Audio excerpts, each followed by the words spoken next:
നമുക്ക് തീരെ അറിഞ്ഞുകൂടാത്ത ഒരു സ്ട്രേഞ്ചർ നമ്മുടെ ലൈഫിലേക്ക് വന്നിട്ട് ഒരുപാട് ഗിഫ്റ്റ് തന്നിട്ട് പോവുക. യഥാർത്ഥത്തില് നമ്മുടെയൊക്കെ ലൈഫിൽ ഏതെങ്കിലും ഒരു ദിവസം ഒരു സാന്താക്ലോസ് വരുമെന്നും അത്തരത്തിൽ നമ്മുടെ കാത്തിരുന്നൊരു കുട്ടിക്കാലമൊക്കെ മേ ബി എല്ലാവർക്കും ഉണ്ടായിരുന്നിരിക്കണം. ഇൻഫാക്ട് ക്രിസ്മസ് എന്ന് പറയുന്നത് ഒരു സീസൺ മാത്രമല്ല, ഇറ്റ്സ് അബൌട്ട് ലവ്, സാക്രിഫൈസ്, അല്ലെങ്കിൽ നമുക്കുള്ള ബോൺസ് ഒന്നുകൂടെ റിന്യൂ ചെയ്യുക, അങ്ങനെയൊക്കെ അർത്ഥമുണ്ട് ക്രിസ്മസ്. മറിച്ച് ക്രിസ്മസ് എന്ന് പറയുമ്പോഴത്തേക്ക് ഒരു സ്നേഹം, സാന്ത്വനം, അത്തരം കാര്യമാണ്. ഇവിടെ things fall apart, anarchy, chaos. അപ്പോൾ ഇവിടെ എന്ത് പറയുന്നു, ഇവിടെ എന്താണോ ക്രിസ്മസിന്റെ ഒരു ലൈറ്റ് വേർഷൻ എന്താണോ അതിന്റെ നേരെ എക്സ്ട്രീം ആയ ഒരു കാര്യമാണ് WBS പറഞ്ഞു വെക്കുന്നത്. എല്ലാവർക്കും പൾപിറ്റിന്റെ യൂട്യൂബ് ചാനലിലേക്ക് സ്വാഗതം. ഇന്ന് ഡിസംബർ 1, 2025 എന്ന വർഷം അവസാനിക്കാൻ കൃത്യം ഇനി 30 ദിവസം. നമ്മളെ സംബന്ധിച്ചും ഈ വർഷം വളരെ ഇമ്പോർട്ടൻ്റ് ആണ്. നമ്മുടെ തുടക്കവും വളർച്ചയും ഈ വർഷത്തിനോടൊപ്പം തന്നെ രേഖപ്പെടുത്തും. മനസ്സിൽ നിറയുന്നത് കുറേ ക്രിസ്മസ് എന്ന് കേൾക്കുമ്പോൾ തന്നെ നമ്മുടെ മൈൻഡിൽ, എസ്പെഷ്യലി നമ്മൾ കുറച്ച് സാഹിത്യ ജീവികളായതുകൊണ്ട് ലിറ്ററേച്ചർ ആണല്ലോ നമ്മുടെ വിഷയം. സോ നമ്മുടെ മൈൻഡിൽ നിറയുന്നത് കുറേ കാര്യങ്ങളാണ്. അതിൽ കുറേ പാട്ടുകളുണ്ട്. നമ്മുടെ സിലബസിൽ തന്നെ പഠിക്കാനുള്ള വർക്കുകളിൽ ധാരാളമായിട്ട് ക്രിസ്മസ് റെഫറൻസുകൾ വരുന്നുണ്ട്. ഒപ്പം നിങ്ങളുടെയൊക്കെ ഫേവറേറ്റ് ആയിട്ടുള്ള ക്രിസ്മസ് പാട്ടോ കഥയോ അങ്ങനെ ഒരു വളരെ ലൈറ്റ് സെഷനാണ് നമ്മുടെ Kerala PSC assistant professor in ഇംഗ്ലീഷിനും ഒപ്പം HSST ഇംഗ്ലീഷ് സ്റ്റുഡൻസിനും കുറച്ച് സിലബസുമായിട്ട് റിലേറ്റ് ചെയ്തിരുന്നു എന്നതൊഴിച്ചാൽ കറക്റ്റായിട്ട് ഒരു ലൈറ്റ് സെഷനായിട്ടാണ് നമ്മളിത് കൊണ്ടുപോകാൻ ഉദ്ദേശിക്കുന്നത്. ജിംഗിൾ ബെൽസ് ആണ് ഇപ്പോഴും അല്ലേ നമ്മുടെ മൈൻഡിൽ ക്രിസ്മസ് എന്ന് കേൾക്കുമ്പോഴും സാന്താക്ലോസ് എന്ന് കേൾക്കുമ്പോഴും ഒക്കെ ഓടിയെത്തുന്ന ഒരു ഘടകം അല്ലെങ്കിൽ ഒരു പാട്ട് എന്ന് പറയുന്നത്.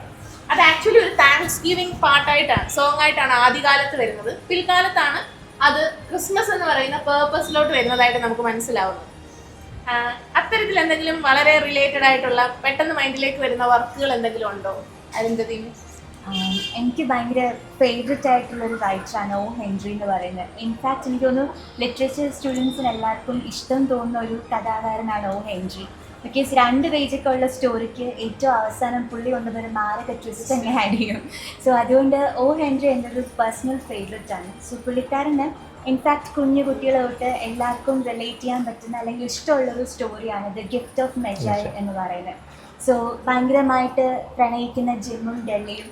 സോ ഇൻഫാക്ട് ക്രിസ്മസ് എന്ന് പറയുന്നത് ഒരു സീസൺ മാത്രമല്ല, ഇറ്റ്സ് അബൌട്ട് ലവ്, സാക്രിഫൈസ്, അല്ലെങ്കിൽ നമുക്കുള്ള ബോൺസ് ഒന്നുകൂടെ റിന്യൂ ചെയ്യുക, അങ്ങനെയൊക്കെ അർത്ഥമുണ്ട് ക്രിസ്മസിന്. അപ്പം ഡൽഹിക്ക് പറഞ്ഞ പോലെ നമ്മൾ അഡ്വർടൈസ്മെൻറ്റ്സിലൊക്കെ കാണുന്ന പോലത്തെ വളരെ ലോങ് ആയിട്ടുള്ള ഹെയർ ഉണ്ട്.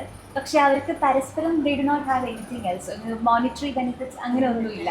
ആൻഡ് ജിമ്മിനാണെങ്കിൽ ആകെ പ്രൈസ്ഡ് ആയിട്ടൊരു വാച്ച് മാത്രമേ ഉള്ളൂ. സോ രണ്ടുപേരും പരസ്പരം സാക്രിഫൈസ് ചെയ്ത് ജിം ഡെല്ലയ്ക്ക് വേണ്ടി ഒരു കോംസെറ്റ് വാങ്ങുന്നു, തിരിച്ച് ഡെല്ല ഒരു ചെയിൻ വാങ്ങുന്നു. പക്ഷെ അതൊരു സാക്രിഫൈസാണ്. സാക്രിഫൈസ് എന്നുള്ളതുപരി സീസൺ ബ്രിങ്ങിങ് ലവ്, ഒരു എന്താ പറയുക, നമ്മൾ റെഡിൽ ഇതായിരുന്നു ഇരിക്കുന്ന പോലെ പാഷൻ്റെ ഒരു ഫെസ്റ്റിവലും കൂടിയാണ് ക്രിസ്മസ് എന്ന് പറയുന്നത്. ലവ്, സാക്രിഫൈസ്, പാഷൻ ആൻഡ് എന്താ പറയുക, എല്ലാത്തരം പ്രോബ്ലംസിനും ഒരു റെസൊല്യൂഷൻ ഉണ്ടാവുക, പുതിയൊരു ഇയർ സ്റ്റാർട്ട് ചെയ്യുക. സോ ക്രിസ്മസിന് അങ്ങനെ ഒരുപാട് മീനിങ്സും ഇൻ്റർപ്രിറ്റേഷൻസും ഒക്കെ ഉണ്ട്. സോ എനിക്ക് ഗിഫ്റ്റ് ഓഫ് മെജായ് ആണ് എപ്പോഴും ഓൾ ടൈം ഫേവറേറ്റ്. പിന്നെ നമ്മൾ എപ്പോഴും പറയാറുണ്ട് പല സാഹിത്യങ്ങളിലും കോമൺ ആയിട്ടുള്ള ഒരുപാട് ഇലമെന്റ്സ് ഉണ്ട്.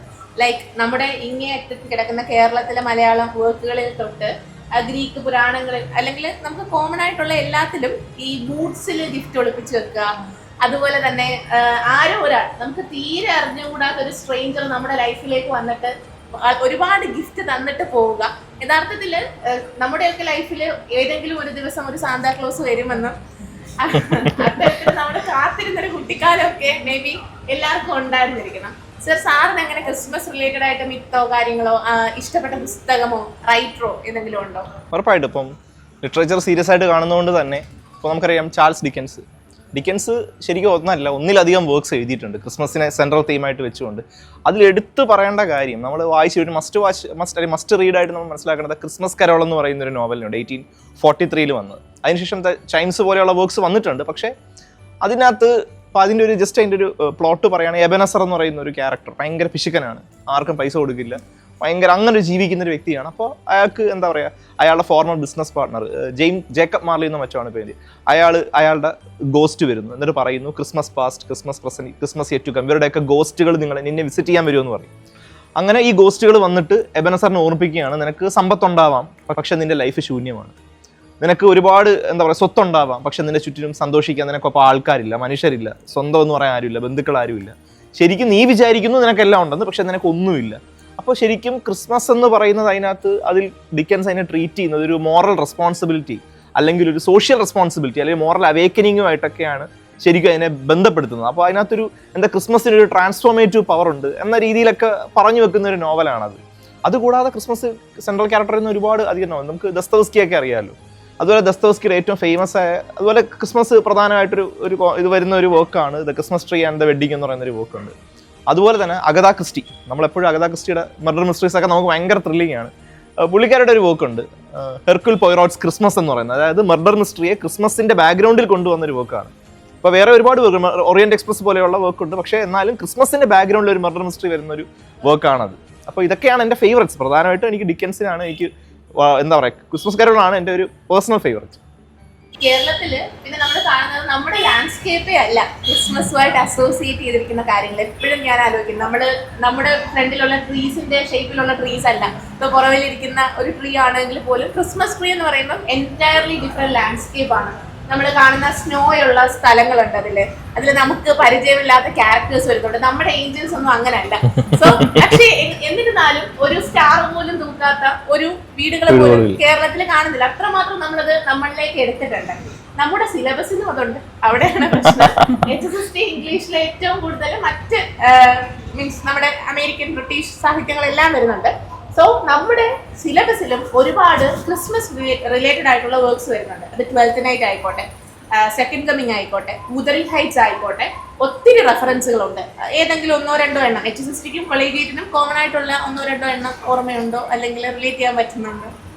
ഇപ്പോൾ പറഞ്ഞതുപോലെ HSST സിലബസിനകത്തും ഒരുപക്ഷെ എനിക്ക് തോന്നുന്നു എല്ലാത്തിനകത്തും നമ്മൾ പഠിച്ചു പോകുന്ന ഒരു വർക്കാണ് 12th നൈറ്റ് എന്ന് പറയുന്നത്. ഇപ്പം ഷേക്സ്പിയറിനെ കുറിച്ച് ഓർമ്മിക്കുമ്പം എല്ലാവരും ഈ ട്രാജഡീസിന് പിന്നാലെ പോകുന്ന ഒരു പ്രവണതയുണ്ട്, ലൈക്ക് ഹാംലെറ്റ് അല്ലെങ്കിൽ എന്താ ഒഥെല്ലോ, കിങ് ലെയർ, അതിനൊക്കെയാണ് കൂടുതൽ പ്രോമിനൻസ് കൊടുക്കുക.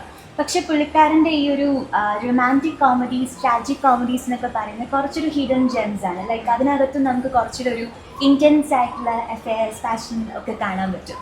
സോ ഈ 12th നൈറ്റ് ക്രിസ്മസുമായിട്ട് എങ്ങനെ റിലേറ്റ് ആവുമെന്ന് ചോദിച്ചു കഴിഞ്ഞാൽ നമുക്കിവിടെ അത് അത്ര ഇമ്പോർട്ടൻ്റ് അല്ലായിരിക്കും. പക്ഷേ വെസ്റ്റേൺ കൺട്രീസിലൊക്കെ ക്രിസ്മസ് തൊട്ട് ഒരു കുറച്ച് ദിവസം ജനുവരി 6 വരെയൊക്കെ അവരൊരു എപ്പിഫാനി എന്ന് പറഞ്ഞൊരു റെവലേഷൻ ഡേ വരെയൊക്കെ സെലിബ്രേറ്റ് ചെയ്യാറുണ്ട്. അതായത് ഈ 3 രാജാക്കന്മാരും കൂടി ഗിഫ്റ്റ്സുമായിട്ട് ജീസസ് ക്രൈസ്റ്റിനെ കാണാൻ പോകുന്ന ഒരു ദിവസം വരെയുള്ള അങ്ങനത്തെ കുറച്ച് കാര്യങ്ങളുണ്ട്. ഇവിടെ 12th നൈറ്റിന് ഇപ്പം ഡിറക്റ്റ് ആയിട്ട് ക്രിസ്മസുമായിട്ട് അങ്ങനെ ഒരു ഭയങ്കര ബന്ധം അങ്ങനെയില്ല. പക്ഷെ ക്രിസ്മസ് ഈവിൽ നടക്കുന്ന ഒരു സ്റ്റോറിയാണ് ഷേക്സ്പിയറിൻ്റെ 12th നൈറ്റ് എന്ന് പറയുന്നത്. എന്ന് വെച്ചാൽ മൊത്തം എന്താ ട്രിക്സ് ആണ്, ഒരാൾ പ്ലേ ചെയ്യുന്ന ട്രിക്സും. സോ അതിൻ്റെ ഓപ്പണിംഗ് ലൈൻ തന്നെ ഭയങ്കര രസമാണ്, if music B the food of love play on. കുറച്ച് കഴിഞ്ഞിട്ട് ഈ പാടാൻ പറഞ്ഞ മനുഷ്യൻ തന്നെ ചെവി മതി നിർത്താൻ പറയുന്ന ഒരു കാര്യമൊക്കെ ഉണ്ട്. സോ ഷേക്സ്പിയറിൻ്റെ ഭയങ്കര ബ്യൂട്ടിഫുൾ ആയിട്ടുള്ള ഒരു വർക്കാണ് 12th night. Where you find people falling in love with all the wrong people. Love letters expect ചെയ്യാത്ത ആൾക്കാർക്ക് ലവ് ലെറ്റേഴ്സ് കിട്ടുന്നു, ചീറ്റിംഗ് ഉണ്ട്, മാനിപ്പുലേഷൻ ഉണ്ട്, ട്രിക്സ്ട്രി ഉണ്ട്, ആൻഡ് ദെൻ എന്താണ് ഞാനല്ലാതെ ഞാനാണെന്ന് ധരിക്കുന്ന കുറേ ആൾക്കാർ. സോ അങ്ങനത്തെ കുറേ എലിമെന്റ്സ് ഉള്ളൊരു ഫണി ആയിട്ടുള്ള പ്ലേ ആണ് 12th നൈറ്റ് എന്ന് പറയുന്നത്. പക്ഷെ അവസാനം നമ്മൾ ഈ സിനിമകളിലൊക്കെ കാണുന്ന പോലെ ശുഭം എന്നുള്ള കാർഡ് പോലെ എല്ലാം റിസോൾവ് ചെയ്ത് like people falling in love with the right people, അങ്ങനെ ഒരു കൺക്ലൂഷൻ ഉണ്ട്. പ്രിയദർശന്റെ ചില മൂവീസിലൊക്കെ ഉണ്ടാകുന്ന ഒരു ഹാപ്പി ലൈറ്റ് ഹാർട്ടഡ് മൊമെന്റ്സ് ഉണ്ടല്ലോ, അതുപോലെ എൻഡ് ചെയ്യുന്ന ഒരു പ്ലേ ആണ് 12th നൈറ്റ്. സോ ഇങ്ങനെയാണ് HSSTക്കകത്ത് 12th നൈറ്റ് ഉണ്ടാകുന്നത്. ഇപ്പോൾ നമ്മുടെ WBHന്റെ സെക്കൻഡ് കമ്മിങ് നോക്കിക്കഴിഞ്ഞാൽ ഇപ്പോൾ ഡയറക്റ്റ് ആയിട്ട് അത് ക്രിസ്മസിനെ കുറിച്ചല്ല, നമുക്ക് ക്രൈസ്റ്റിനെ നല്ലപോലെ കണക്ട് ചെയ്യാൻ പറ്റും. ഒന്ന് ആലോചിച്ചു, ഇപ്പോൾ ക്രിസ്മസ് എന്താണോ അല്ലെങ്കിൽ ക്രിസ്മസിൻ്റെ സ്പിരിറ്റ് എന്താണോ പറഞ്ഞു വെക്കുന്നത് അതൊന്നും അല്ല ശരിക്കും സെക്കൻഡ് കമ്മിങ്ങിലേക്ക് വരുന്നത്.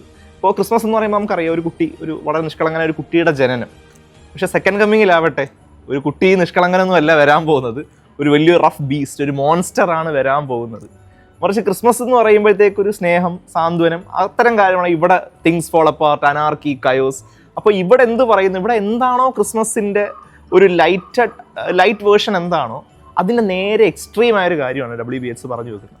മാത്രമല്ല എനിക്ക് തോന്നുന്നു ഇംഗ്ലീഷ് സാഹിത്യത്തിൽ നമ്മൾ വായിച്ചിരിക്കേണ്ട കവിതകളുടെ ഒരു ലിസ്റ്റ് എടുത്താൽ സെക്കൻഡ് കമ്മിങ് ഉറപ്പായിട്ട് 20th സെഞ്ചുറിയിൽ അതിപ്പോൾ HSST എന്നല്ല കൊളീജിയൻ എന്നല്ല ഏത് പരീക്ഷ എടുത്ത് നോക്കിയാലും ഉറപ്പായിട്ടും WBSഉം സെക്കൻഡ് കമ്മിങ് ഉറപ്പായിട്ടും അതിനകത്തൊരു സ്ഥാനം പിടിച്ചു പറ്റും. അതുകൊണ്ട് തന്നെ സെക്കൻഡ് കമ്മിങ് നമുക്ക് ക്രിസ്മസുമായിട്ട് അങ്ങനെ റിലേറ്റ് ചെയ്യുന്നെങ്കിലും ക്രൈസ്റ്റുമായിട്ട് റിലേറ്റ് ചെയ്യേണ്ട ഒരുപാട് കാര്യങ്ങളുണ്ട്.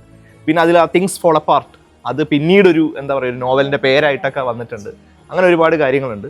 അപ്പോൾ അതാണ് എനിക്ക് നമ്മുടെ സിലബസിൽ ഏറ്റവും പ്രധാനമായിട്ട് എനിക്ക് തോന്നിയിട്ടുള്ളത്. ക്രൈസ്റ്റുമായിട്ട് കണക്ട് ചെയ്യാൻ പറ്റുന്ന ഏറ്റവും പ്രധാനപ്പെട്ട ബുക്ക് സെക്കൻഡ് കമ്മിങ് ആണ്. സോ നമ്മളിവിടെ വെറുതെ ഒരു കോഴ്സായിട്ടോ കുറേ ലൈവുകൾ മാത്രമായിട്ടോ അല്ലെങ്കിൽ MCQസും ഡിസ്ക്രിപ്റ്റീവും മാത്രമായിട്ടൊന്നുമല്ല, ഒരിക്കലും നിങ്ങൾ പഠിച്ചിറങ്ങിയ കോളേജുകളിലേക്ക് തിരിച്ച് നിങ്ങളെ കൊണ്ടുവരുന്ന അതേ ആംബിയൻസിലേക്ക്, അതേ ടോക്ക് സെഷൻസിലേക്ക് അത്രമേൽ ആഴത്തിൽ, അത്രമേൽ നമുക്കും ഒരുപാട് പാഷനേറ്റ് ആയിട്ടുള്ള ഒരു കാര്യമാണ് നമ്മൾ ചെയ്യുന്നത്. സോ HSST ഇംഗ്ലീഷിൻ്റെയും കൊളീജിയേറ്റിൻ്റെയും ഒക്കെ കോഴ്സുകൾ ഓപ്പൺ ആണ്, അഡ്മിഷൻസ് നടക്കുന്നുണ്ട്. നിങ്ങൾക്ക് ഒരിക്കലും ഒരു നഷ്ടമാവാത്ത അല്ലെങ്കിൽ അല്ലേ ഒരു തരത്തിലും ഒരു അറ്റംപ്റ്റ് ആണെന്ന് പോലും നിങ്ങൾ അത്ര പോലും ഒരു ഹെവി ആണെന്ന് നിങ്ങൾ അറിയാത്ത പോലെ ഈ കോഴ്സ് നമ്മളോടൊപ്പം തന്നെ നിങ്ങൾക്ക് ചെയ്യാൻ പറ്റും. 2025 എൻഡ് ചെയ്യുവാണ്. സോ എല്ലാവർക്കും ഹാപ്പി ക്രിസ്മസും അതിനോടൊപ്പം തന്നെ വരുന്ന വർഷം നിങ്ങളുടേതാവട്ടെ ഒരു happy new year. Happy Christmas and happy new year.